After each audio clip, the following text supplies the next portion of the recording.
Hello friends, నేను miss Anjana. Welcome back to my channel. మేమైతే paneer curry చేసుకుంటున్నాం మా స్టైల్లో. సో ఒక్కొక్కరు ఒక్కొక్క స్టైల్లో చేసుకుంటూ ఉంటారు. బట్ మా స్టైల్లో ఎలా ఉంటుందనే చూపిస్తున్నాను. నార్మల్గా కడాయిలో ఆయిల్ వేసేసుకొని అందులోకి ఉల్లిపాయలు, టమాటోస్ వేసి మంచిగా ఫ్రై చేసేసుకొని కొన్ని స్పైసెస్ యాడ్ చేసుకోవాలి మిక్సీ జార్లో.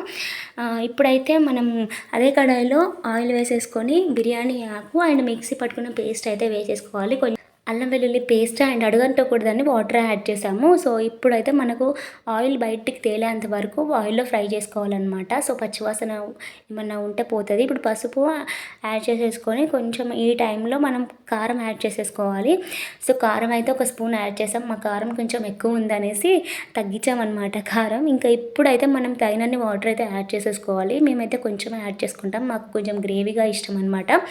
సో అంటే థిక్ గ్రేవీగా ఇష్టము. ఇప్పుడు పన్నీర్ యాడ్ చేసుకొని లాస్ట్ ధనియాల పొడి యాడ్ చేసుకుంటే చాలా బాగుంటుంది. ట్రై చేయండి.